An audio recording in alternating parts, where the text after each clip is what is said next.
hermanos, abrimos la palabra del Señor en el libro de Apocalipsis, continuando con esta serie de mensajes. Quiero leer nuevamente los dos versículos que tuvimos como lectura devocional. En el capítulo 14, verso 12 y verso 13, dice la palabra de Dios: aquí está la paciencia de los santos, los que guardan los mandamientos de Dios y la fe de Jesús. Oí una voz que desde el cielo me decía: escribe, bienaventurados de aquí en adelante los muertos que mueren en el Señor. Sí, dice el Espíritu, descansarán de sus trabajos, porque sus obras con ellos siguen. Bienaventurados los muertos. Así hemos titulado este mensaje, continuando con esta serie de sermones sobre el libro de Apocalipsis. Padre, gracias porque podemos abrir tu palabra y entenderla. Gracias porque tú nos iluminas para ver las verdades que ella contiene. Ahora, Señor, reconocemos la responsabilidad que tenemos de usar este lugar. Por eso te pedimos que tú nos llenes de tu Espíritu Santo para que por medio nuestro tu palabra pueda llegar a tu pueblo. Te lo pedimos en el nombre de Jesús. Amén. Bueno, la Biblia tiene mucho que decir acerca de la felicidad, pero de la verdadera. Porque hoy en día muchos lo que conocen o detrás de lo que van es una caricatura de la verdadera felicidad.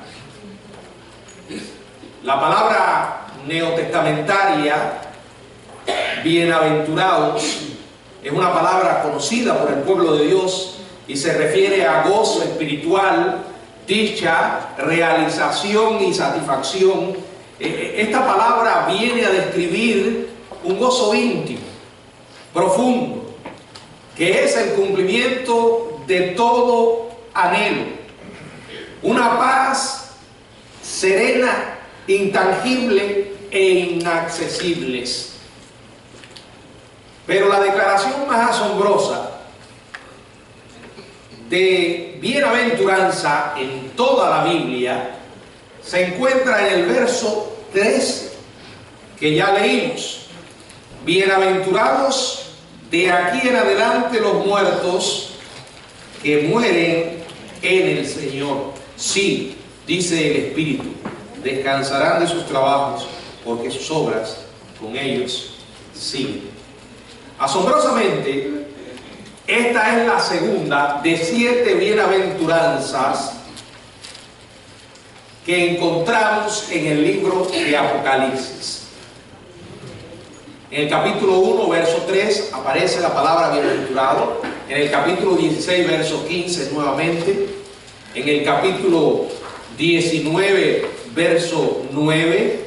En Apocalipsis 20, verso 6. Y en Apocalipsis 22, en el verso 7 y en el verso 14. Y aquí aparece bienaventurados los muertos. Bueno, leer esto para una persona que no conoce a Dios le suena raro, extraño, no encaja en su manera de pensar, porque la mayoría de las personas consideran la muerte no como una fuente de alegría o, digamos, de felicidad, sino más bien algo que debe evitarse. Más bien para ellos lo correcto sería bienaventurados los vivos, ¿verdad? Esa sería una consigna más apropiada para la mayoría de las personas. Pero aquí hay una pregunta en la que tenemos que meditar e intentar responder, que se desprende de este texto, y es: ¿por qué son bienaventurados estos muertos, esos muertos? Bueno, la respuesta es doble. Son bienaventurados por la manera como vivieron, y en segundo lugar, por cómo murieron. Primero, cómo vivieron. Verso 12. Aquí está la paciencia de los santos, los que guardan los mandamientos de Dios y la fe de Jesús. Hay una frase sobre la que quiero llamar la atención, y es la frase: la paciencia de los santos. Estas palabras expresan una gloriosa verdad que alimenta nuestra fe y nos produce una profunda paz a aquellos que conocemos a Jesús. Estas palabras expresan la verdad de que todos aquellos a quienes Dios ha escogido, ha llamado y ha justificado, jamás perderán su fe. Enseña la verdad que donde está la auténtica fe, habrá perseverancia hasta la muerte. Es un versículo que nos da esperanza, gozo, disipa cualquier temor, cualquier duda. El punto es este: no se trata de nosotros, sino de Él. No es por nuestra fidelidad, sino por Él, lo que hizo. Y cuando hay una fe auténtica, indudablemente habrá obediencia y habrá perseverancia. Estas palabras revelan que las muertes de los cristianos son benditas porque los conduce a las glorias del cielo. No importa lo que hoy tengamos que enfrentar. Pablo decía: estoy por lo cual estoy seguro de que ni la muerte ni la vida, nada podrá separar del amor de Dios. Y decía: tengo por cierto que las aflicciones del tiempo presente no son comparables con la gloria venidera que en nosotros ha de manifestarse. Cuando miramos por fe el futuro, estamos listos para enfrentar el presente. La frase bíblica, la paciencia de los santos, subraya la verdad de que los hijos de Dios vamos a ser sostenidos por Él hasta el mismo final. No importa lo que ocurre. Miren, si nos ubicamos en este contexto en el que fueron escritas estas palabras y de lo que está hablando, podemos decir que ningún grupo de cristianos ha experimentado jamás o experimentará ataques más fuertes a su fe que aquellos que experimentaron los santos de la tribulación. Este gran grupo de creyentes del que se habla en el capítulo 7, verso 9 y verso 14 del libro de Apocalipsis, es un grupo que va a incluir gentiles, también va a incluir judíos. Esa es un grupo de redimidos que serán salvos gracias a la predicación de los dos testigos que van a estar predicando durante los 7 años de tribulación después que la iglesia sea arrebatada. Los dos testigos estarán predicando, los 144,000 estarán predicando. Además, los testigos silenciosos de la tribulación. ¿Saben quiénes son? ¿Se han puesto ustedes a pensar por un momento qué pasará con las Biblias de aquellos cristianos que sean arrebatados? Todas esas Biblias, todos esos sermones que quizás tenían grabados, o todos esos libros, todo eso se va a quedar aquí. Y serán testigos mudos, silenciosos, que estarán haciendo una obra también en la mente y el corazón de aquellas personas que se encuentren con ellos. Tal vez una mujer temerosa de Dios que amó a Jesucristo fue arrebatada, su esposo es un impío, llega a su casa, se encuentra que ella no está, y lo primero que ve encima de su cama abierto es la Biblia. Allí en Hechos, donde dice: cree en el Señor Jesucristo y serás salvo tú y tu casa. Van a haber sin dudas convertidos durante la tribulación, durante los 7 años de tribulación. En Mateo capítulo 24, verso 21, Jesús describe este periodo también como un tiempo de gran tribulación, el cual no ha habido desde el principio del mundo hasta ahora. Será un tiempo terrible. Sin embargo, muchas personas se van a volver a la fe durante ese tiempo. Y el Señor, hablando de ese tiempo, dice: el que persevere hasta el fin, este será salvo. No van a ser salvos por perseverar, sino que como son salvos, van a perseverar. Mantendrán su fe a pesar de la hostilidad, de la persecución. En aquellos días, identificarse como cristiano va a costar sin lugar a dudas, la misma vida. No será algo fácil. La gente tendrá que estar dispuesta a morir por su fe, porque la persecución será una realidad. Miren, estos versículos, el 12 y el 13, en este capítulo 14 de Apocalipsis, podríamos llamarlo una breve tregua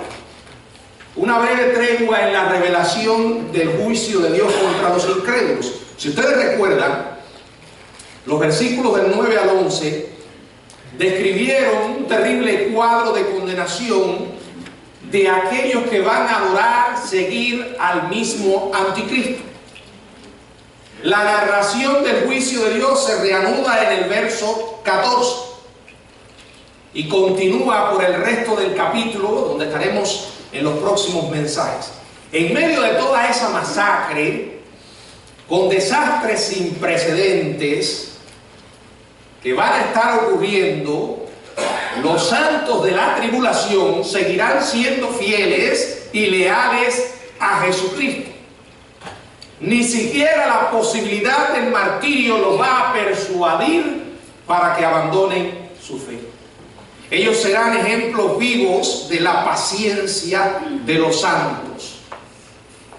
Esta doctrina bíblica de la paciencia de los santos radica sobre sólidas columnas. Y voy a tomarme unos minutos para hablar de esas columnas, porque sobre esas columnas descansa también nuestra fe y la seguridad que tenemos en Jesucristo, de que una vez que hemos sido salvos, no podremos perder la fe.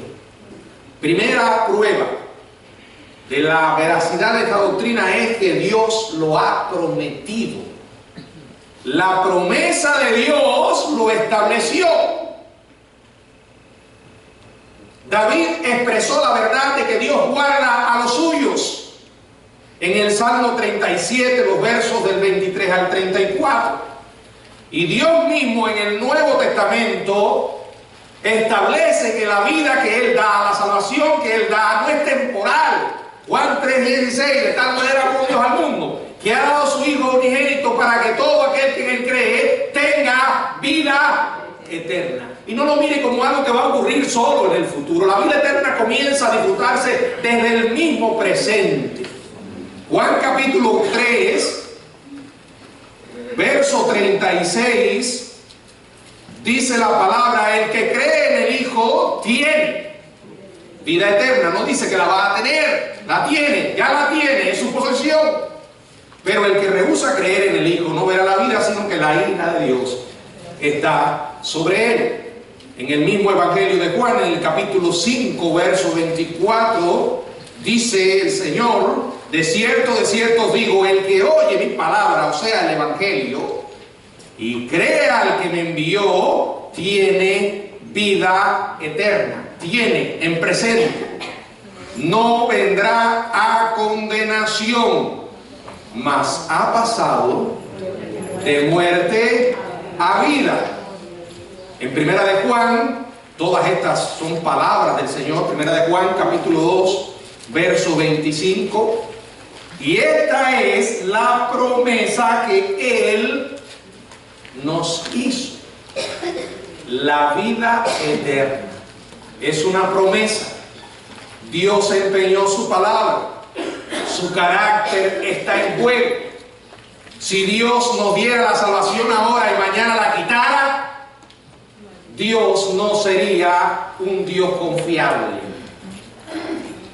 Segunda verdad sobre la que descansa la doctrina de la paciencia de los santos es que el propósito de Dios lo asegura. Juan capítulo 6, verso 37 al 40. Todo lo que el Padre me da, vendrá a mí. Y el que a mí viene, no le echo fuera. Porque he descendido del cielo no para hacer mi voluntad, sino la voluntad del que me envió. Y escuche esto. Y esta es la voluntad del Padre, el que me envió, que todo lo que me diere no pierda yo nada, sino que lo resucite en el día postrero. ¿Lo quiere más claro? Verso 40. Y esta es la voluntad del que me ha enviado. Lo repite otra vez, por si alguien no lo asimila.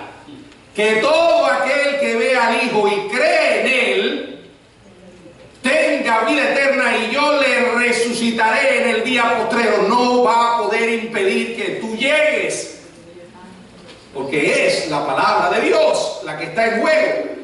Esto radica en que Dios tiene un plan, y es un plan soberano, no puede ser estorbado.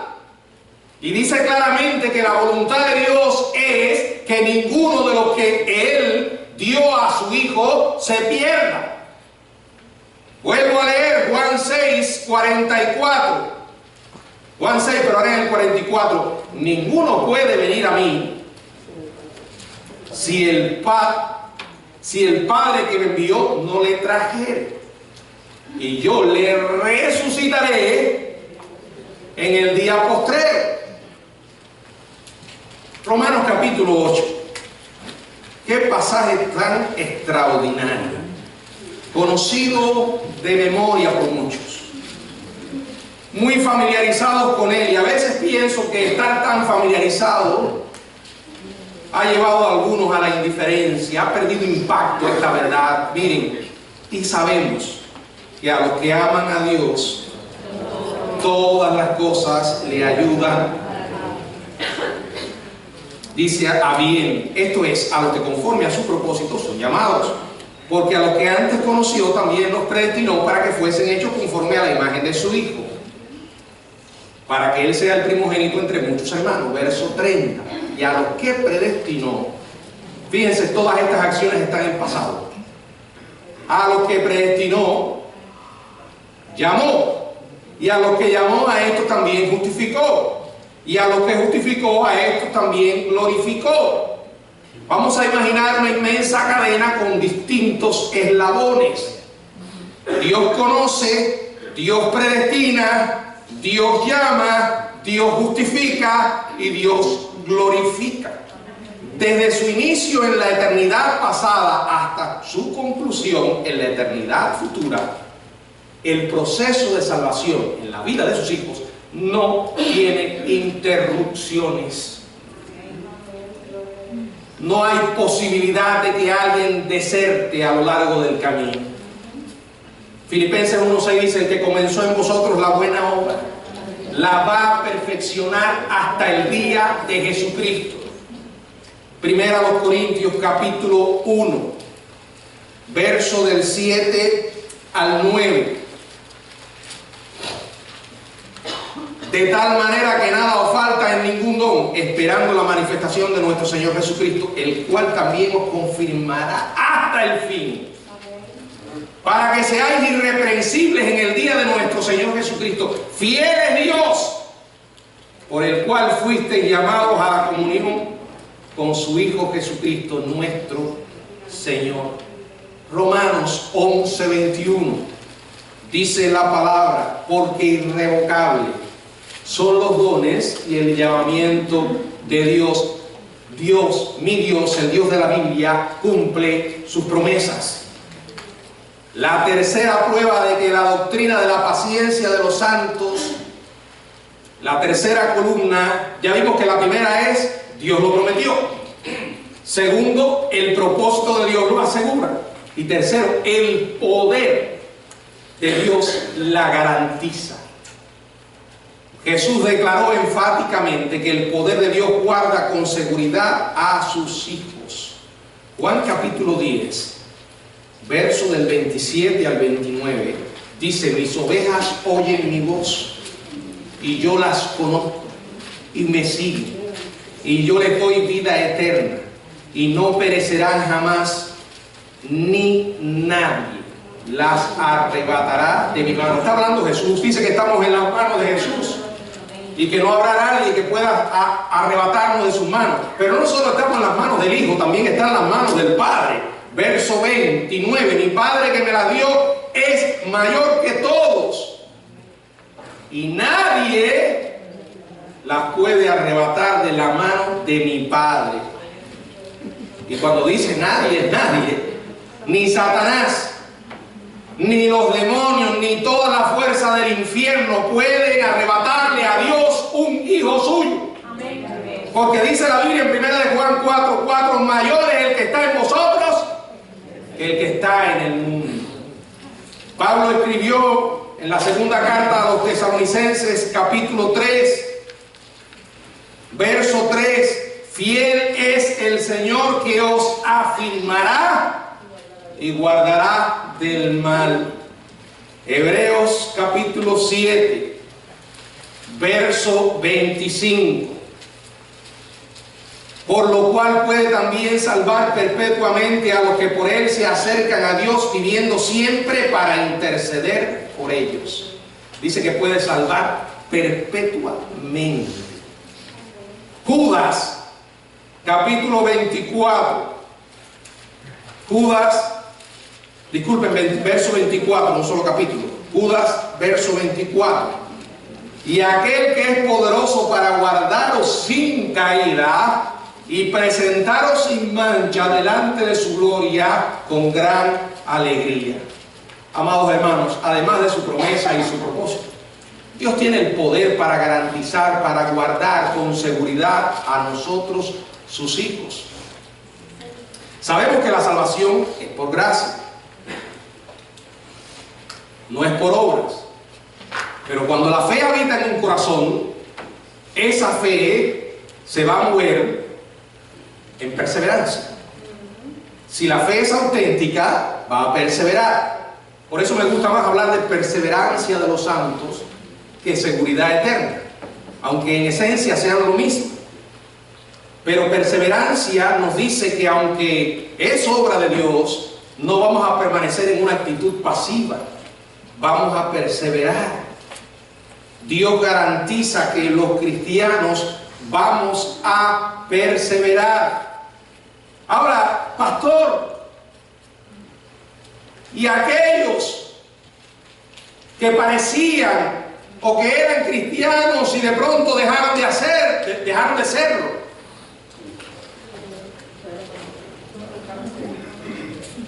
Uno puede parecer y no ser.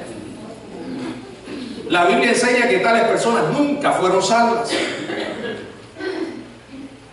Al explicar la parábola del sembrador, Jesús habló del terreno pedregoso. Acuérdense que esta parábola del sembrador, la semilla cayó en 4 tipos de terrenos que representan los corazones humanos. Y solo uno dio fruto. En Marcos capítulo 4, versos 16 y 17 dice la palabra: estos son asimismo los que fueron sembrados en pedregales, los que cuando han oído la palabra, al momento la reciben con gozo. Pero no tienen raíz en sí mismos, sino que son de corta duración, porque cuando viene la tribulación o la persecución por causa de la palabra, tropiezan.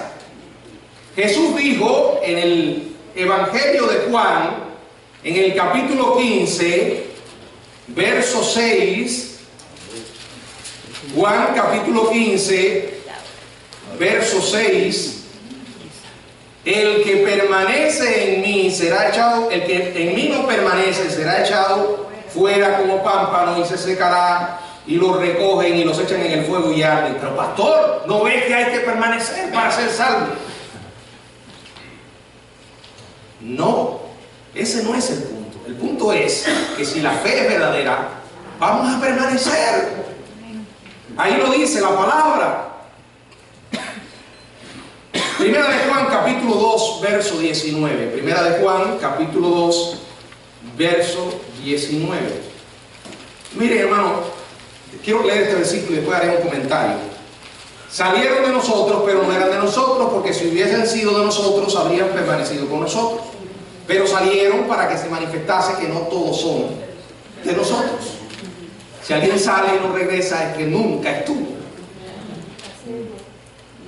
Miren, la evidencia que tengo aquí es abrumadora. Mi Biblia personal la tengo llena de versos sobre el tema de la perseverancia de los santos o la seguridad eterna. Eso es uno de esos temas que uno tiene que irse por la evidencia, la mayor evidencia. Y cuando Dios se encarga de que algo nos llegue una y otra vez, es porque Dios le da importancia. Ahora, aún así hay personas que creen que la salvación se pierde. Yo no digo que no sean hermanos en Cristo ni nada de eso, no. Yo pienso que la persona que cree que la salvación se pierde es esa persona la que más va a sufrir, porque constantemente va a estar preocupado. ¿La tengo o no la tengo? Y si la tenía y la perdí, ¿qué me hizo perderla? ¿Y cómo voy a asegurarme de que la tengo todavía? Ah, pastor, pero si usted dice que la salvación no se pierde, entonces va a haber gente que va a hacer y deshacer porque ya la tiene. Esa gente que hace y deshace es que no ha entendido ni papa. Pablo dijo, perseveraremos en la gracia en el pecado para que la gracia abunde. De ninguna manera. Usted no puede ser un nacido de nuevo y vivir gozándose en el pecado. Pero aquí no se trata de mi fidelidad, sino la de Él. Escúcheme lo que le voy a decir. Si hoy, cuando usted se levantó en la mañana, tuvo una discusión con su esposa o con su esposo, y se ofendieron, pecaron, y usted en camino a la iglesia tiene un accidente y se muere, usted va para el cielo. Ah, pastor, yo no tuve tiempo de arrepentirme. Y imagínense, me va a decir a mí que todo el que se muere unos segundos antes se arrepiente conscientemente de lo que hizo en media hora, voy al cielo por lo que hizo Jesús. Ya mis pecados quedaron resueltos en la cruz. Ahora, si en camino a la iglesia no tengo un accidente y no me muero, antes que el sol se ponga, yo voy a regresar a donde está la persona que ofendí y le voy a pedir perdón. Pero lo increíble de todo esto es que hay personas que yo le he hecho esta pregunta y me han dicho, me voy al infierno. ¿Así? Si tú puedes vivir de esa manera, es que no has entendido la gracia. Porque no merecimos la salvación, tampoco la podemos mantener con nuestras propias fuerzas. La gracia tampoco es una licencia para pecar y vivir de manera indolente. No hay que tener temor de hablar de la seguridad eterna, de la perseverancia de los santos. No hay que tener temor a hablar de la gracia. Porque el que la malinterpreta es porque no la entendió nunca. Ha convertido la gracia en una desgracia. La paciencia de los santos será evidente, dice la palabra, en los que guardan los mandamientos y tienen la fe de Jesús. En otras palabras, tienen la fe verdadera. Han nacido de nuevo. Van a perseverar. Y yo me alegro de leer en la Biblia esa palabra, perseverancia, porque me recuerda que yo tengo que obedecer cuando tenga deseos de obedecer y cuando no. Porque la obediencia se da en el contexto de la voluntad, no de las emociones. Somos seres emocionales con sentimientos, pero no podemos dejarnos guiar por ellos. Ahora, cuando obedecemos indiscutiblemente, que nuestros sentimientos son tocados. Mira, por ejemplo, usted sale ahora y va a almorzar en un restaurante y la persona que le viene a servir, usted en ese momento le hace una pregunta y es como si la persona le estuviera diciendo, háblame de Jesús. Pero en ese momento tú no sientes el deseo de hacerlo. ¿Por qué? Porque tienes hambre. Lo que sientes es hambre. Segundo, la persona parece que tiene un carácter fuerte y si te dice una grosería, no sientes. Ahora, ¿te acuerdas lo que dijo el Señor? Ir por todo el mundo y predicar el Evangelio a toda criatura. ¿Te acuerdas que ese mesero se puede ir al infierno hoy mismo? Y entonces, aunque no sientes deseo de hacerlo, tú obedeces y le predicas, y después que le predicas dices, ¡ah, qué bendición! Te sientes feliz. por haber hecho lo que Dios te mandó. Pero no pongas primero las emociones y después la fe. La vida cristiana es una vida de perseverancia. Lo creo con todo mi corazón. Yo no soy salvo por mis buenas obras, pero cuando está la fe, voy a perseverar. Me caeré, seguro puedo caerme, pero me levantaré y seguiré adelante por la gracia de Dios. Estas personas vivían de esa manera. Tenían una fe auténtica y esa fe se vio en que estaban dispuestos a morir por Jesucristo. Y muchos de ellos van a morir. Hoy en muchos lugares del mundo a las personas les cuesta su vida creer. Yo decía que en muchos de estos países musulmanes, cuando las personas se convierten, no solamente le preguntan, ¿has creído en Jesucristo? Vienen otras preguntas, le dicen, ¿estás dispuesto a sufrir por Cristo? ¿Estás dispuesto a morir por Jesucristo? Y la verdad es que si yo le hiciera esa pregunta a la gente que bautizo,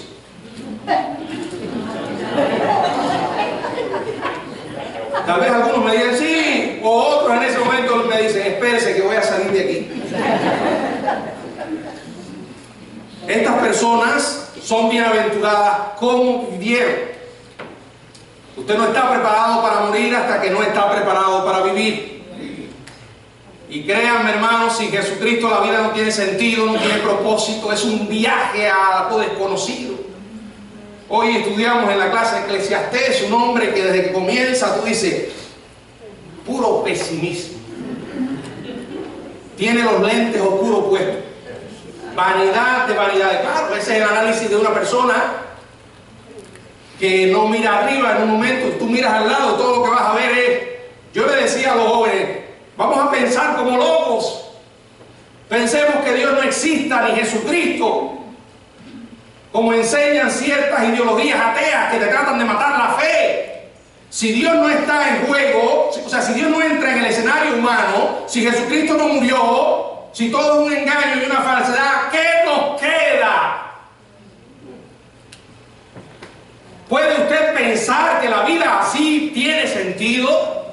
Si tú no crees en un Dios soberano que tiene un plan y que ejecuta ese plan sin que nadie lo pueda estorbar, entonces ¿qué eres? Una víctima, un muñeco en manos del destino, de la casualidad. Si tienes buena suerte, hoy llegarás a tu casa cuando sales de ti. Pero si tienes mala suerte, vas a tener un accidente y te van a hacer una galleta. Y después nada, no hay cielo, no hay infierno. Honestamente, hermanos, no tiene sentido la vida. Por eso lo decía Eclesiastés, Salomón, vanidad de vanidades. Qué bueno que cuando llega al final se le enciende el bombillo y se acuerda de todo lo correcto. Dice, teme a Dios y guarda sus mandamientos, porque esto es el todo del hombre.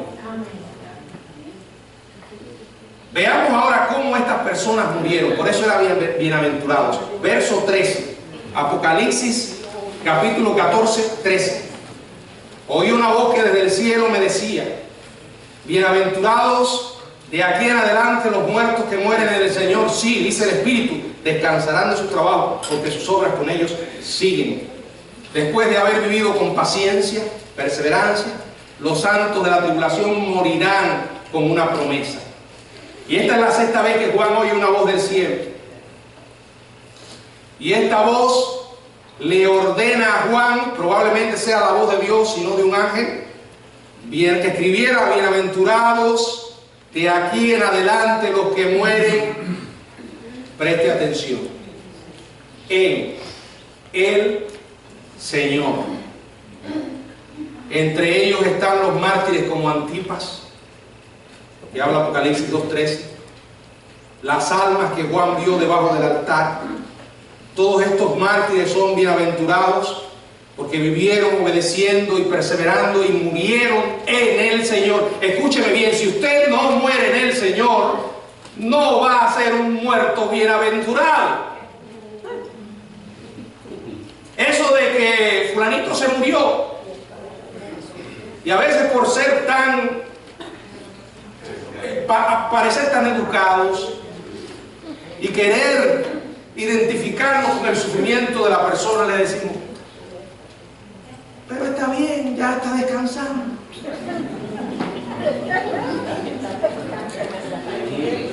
escuche esto, si la persona que murió no es cristiana o a usted no le consta que es cristiana, no lo ponga a descansar. No diga mentiras. No va a descansar. No haga como cierto diácono en una iglesia que era muy popular en el pueblo, porque cada vez que se morían a él lo mandaban a buscar y él predicaba. Bueno, es una oportunidad que tenemos los predicadores para hablar del evangelio, pero cuando vamos, no vamos a mandar a la gente para el cielo si no lo sabemos. Pero este predicador, todos sus sermones terminaba mandando a todo el mundo para el cielo, creyera o no creyera. Y un pastor un día dijo, yo voy a ver qué es lo que está predicando él, y lo escuchó y le dijo, fulano, ¿cómo si esa persona no es cristiana y no, tú no mandas para el cielo? Le dijo, pastor, yo mando todo el mundo para el cielo, que el Señor haga con ellos allá arriba lo que quiera.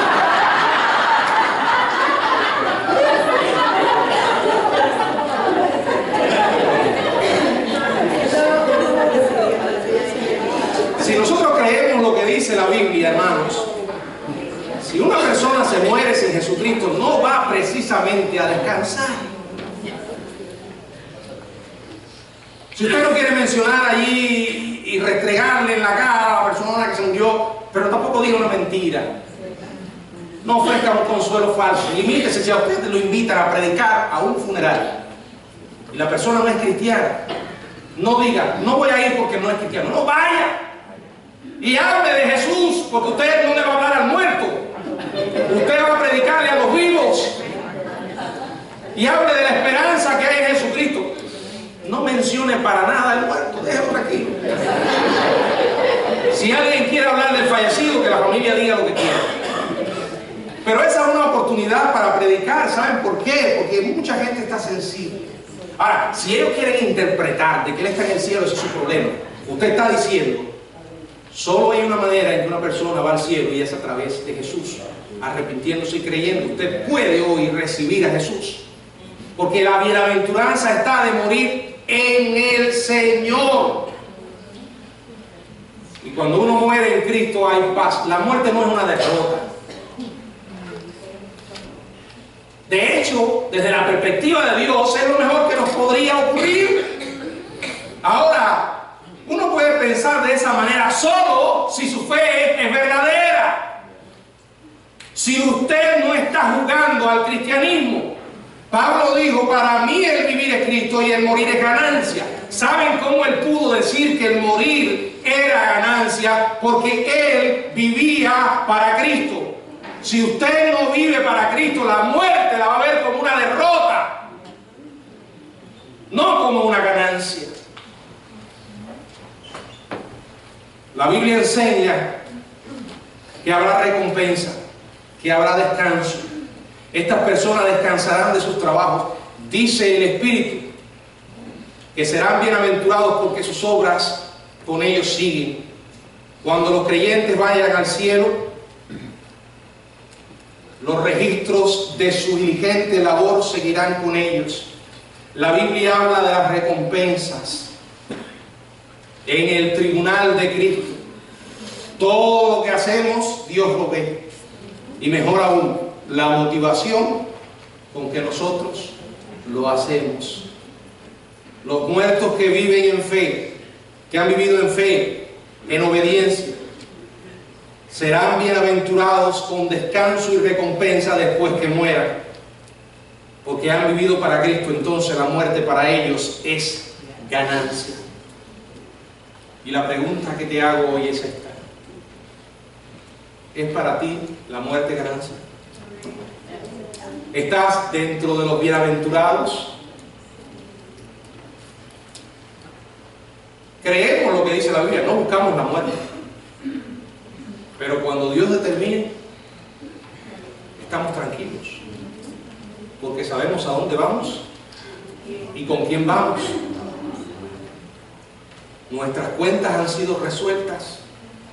El Dios que me salvó por gracia me permite estar en pie delante de Él también por gracia. ¿Es Jesucristo tu Salvador? ¿Realmente amas a Jesús lo suficiente como para estar dispuesto a morir si mañana tuvieras que morir por Él? Si la muerte te llega, ¿sabes a dónde vas y con quién vas? No hay garantía. No sabemos qué tiempo vamos a estar en esta tierra. No se mueren solo los ancianos. Se mueren los jóvenes. Se mueren los niños. No se mueren solo los enfermos. Mueren las personas sanas, fuertes. Y ahora usted me está oyendo y puede decir, oh, eso es muy bonito, pero yo no voy a aceptar a Cristo ahora. Otro día. Lo puedes hacer. Ahora, permíteme decirte algo con todo amor. Cuando la muerte llegue, no vas a poder hacer eso. Oh, no, ahora no. Yo no me quiero morir ahora, mañana. No, está establecido que los hombres mueran una sola vez. Y después el juicio. Porque la paga por el pecado es muerte. Vas a morir. Tómalo en serio. No vas a poder escapar. Y cuando miro mi propia vida, recuerdo que cuando era joven no pensaba en la muerte tanto. La veía como algo tan lejano. Un día en nuestra infancia, la primera vez que irrumpió la muerte fue cuando una perrita que teníamos en casa murió. Y ahí me di cuenta, la muerte es real, los animales se mueren. Pasaron los años y murió mi abuela. Las personas también se mueren. Y la gran pregunta es, ¿qué pasará después?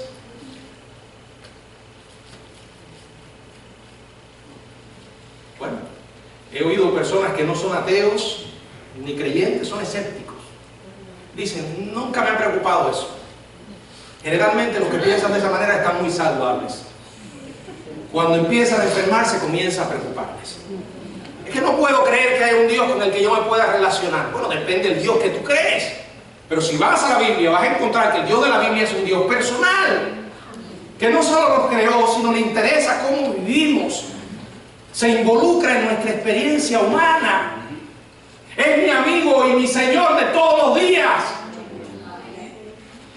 Que no solo prometió ir con nosotros todos los días, sino que dice la palabra que irá con nosotros más allá de la muerte. Entiendo, las personas que le tengan temor a la muerte es para que le teman. Porque, óigame, creer de verdad que hay un infierno. No se preocupe por la gente que usted ve que escapan del escenario humano impunes. A veces uno dice, fulano que fue tan desgraciado, asesinó a tanta gente, hizo tanto daño y se murió de viejo. Bueno, ese es un razonamiento muy humano. Pero si entra la fe, ahora va a estar pagando toda una eternidad. Porque el hombre, Dios no puede ser burlado, dice la Biblia. Todo lo que el hombre siegue lo va a recoger. A veces la cosecha se recoge en el tiempo que no esperas, pero vas a recogerla. Vuelvo a preguntarte, ¿estás tú preparado para encontrarte con Dios? ¿Es Jesucristo tu Salvador? ¿Te has arrepentido pidiéndole perdón por tus pecados? Tan cierto como la muerte es que somos pecadores. Por eso morimos. Todos los días se nos recuerda esa realidad. Esta semana estaba leyendo de un señor, un sujeto, un tipero, que había violado a una niña hacía años, creo que fue de 8 años, y lo encontraron después que pasaron varios años por un examen de ADN. El tipo fue a la cárcel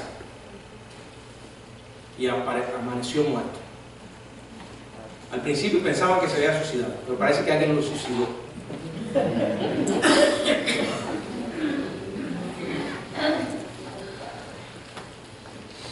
Una persona no puede vivir de espaldas a Dios cometiendo actos tan abominables y pensar que se va a salir con la suya. Tú y yo tenemos un concepto de la justicia por encima de lo que vemos en los seres humanos. Sabemos que aunque la justicia humana es frágil, es imperfecta, algo en nuestro interior nos dice, en nuestra conciencia, que hay una justicia perfecta. ¿Saben que sí es real? ¿Quién puso eso en nosotros? Dios, porque Él es el Dios santo, perfecto y justo. Nos ama, claro que nos ama. La mayor prueba de su amor mandó a su Hijo. Pero si nosotros de manera deliberada ignoramos esa prueba de amor, le damos la espalda, pisoteamos, como dice la Biblia, tenemos por inmunda la sangre del pacto, Dios no lo va a ignorar. Si un juez justo rehúsa dar la espalda y pasarle la mano a un delincuente que ha cometido un crimen, y es un juez imperfecto, humano, ¿cómo puede alguien pensar que el Dios santo, perfecto, va a ignorar el pecado? Aquellos que dicen, no, porque Dios es amor, y como Dios es amor, en su corazón cabe todo el mundo. No hay infierno. Son unos necios. Dios nos ama y esto nos recuerda eso. Y yo quiero que cada uno de los que vamos a participar en este acto estemos meditando en esta verdad. Y quiero una vez más hablar a la conciencia y al espíritu de aquellas personas que están aquí y que aún no han nacido de nuevo. Piensa en esto: si tú mueres hoy, ¿sabes a dónde vas? ¿Has arreglado tus cuentas con Dios? ¿Por qué tienes que esperar a que llegue ese momento? Con todo el amor del mundo, si te mueres sin Cristo no vas a descansar. El descanso solo es para aquellos que mueren en Él. Vamos a orar. Padre, en esta hora te suplico que tú bendigas este tiempo en el que vamos a participar de la Santa Cena. Te agradecemos lo que hiciste en la cruz por nuestros pecados. En este momento, cuando vamos a participar del pan que representa el cuerpo de tu Hijo ofrecido en la cruz, y el vino, la sangre derramada por nuestro, ayúdanos a hacerlo con el espíritu correcto, Señor, examinándonos a nosotros mismos. Y si hay un pecado en nosotros que hemos cometido y no recordamos, tráelo a nuestra mente ahora. Y danos un corazón que se arrepienta, Señor, y que busque reconciliación y perdón. Si en esta hora hay alguien que no te conoce todavía, o que no tiene una relación contigo, porque sí sabe de ti, conoce la Biblia, pero no tiene una relación, Señor, toca su corazón, quebranta el corazón de piedra y dale un corazón de carne, un nuevo corazón. Llena ahora en esta ordenanza, que todo sea para tu gloria, en el nombre de Jesús. Amén. Quiero pedir a los diáconos que pasen al frente, por favor.